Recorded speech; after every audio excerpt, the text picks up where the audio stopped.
A lot of people know about the military history of my family.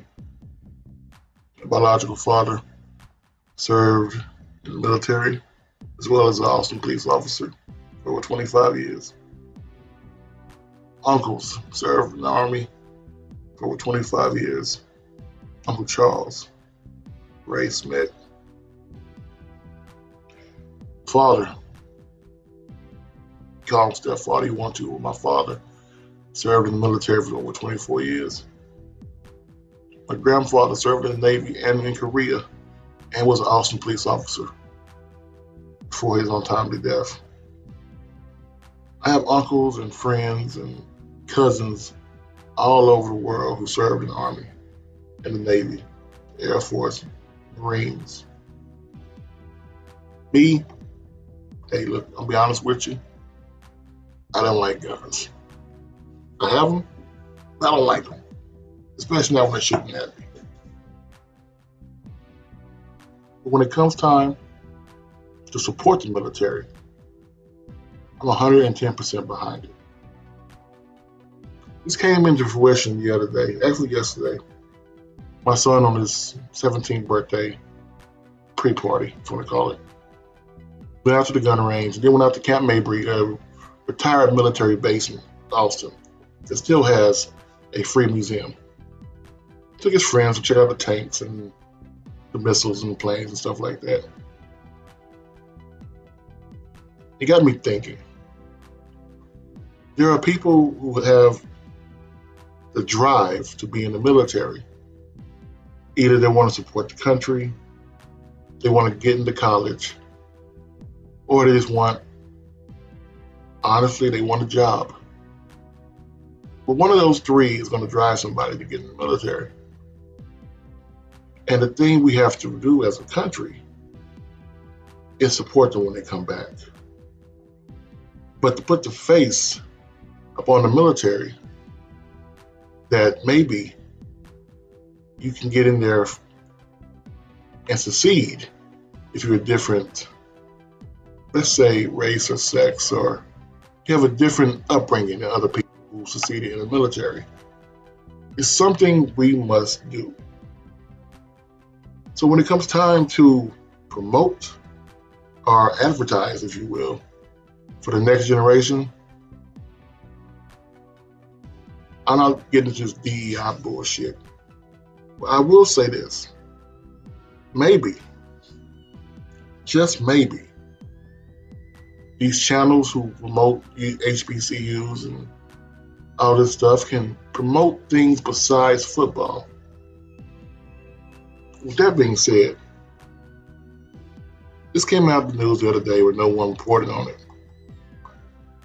I want to give all respect due to a young lady, Miss Yolanda Gore, HBCU, South Carolina State University, and the new commander of Fort Meade military base. Fort Meade is the second largest military base in the U.S. Colonel Gore will lead 64,000 personnel as the first female to lead this base in a 107-year history, and the second person of color to lead Fort Meade. Fort Meade is basically a city-sized military base, only behind Fort Hood/Crevasse. This young lady not only went to SC State, this young lady also, I'm sorry, she's younger than me, so she's a young lady, has all trust. Mr. Tyndall, who was one of the, I guess you want to call them, the dignitaries at the exchange, expressed his trust in Gore, stating, "I believe she's ready to manage the city of an army of the state of Maryland. I am certain that you will build upon the success of your predecessor. I'm confident you will bring great energy and excellence to this installation." He basically went ahead and brought up all of her abilities. He said her experience in leading the South Carolina National Guard, Signal, Adjutant, General Corps, and Tactical Army Formation, and the Joint Staff and Army Enterprise. This is not something that she came here on a quote-unquote DEI, which is what a lot of people are talking about. Anytime somebody of color, a woman, gets brought up on any kind of leadership role, they're automatically DEI.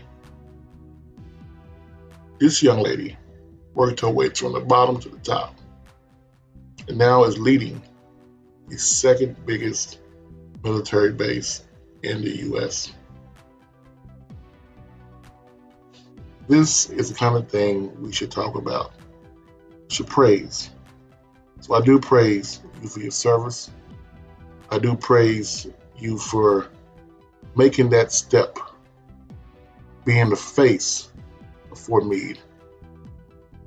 And like I said before, Colonel Gore is the first woman, second person of color to hold a position of Fort Meade Garrison Commander.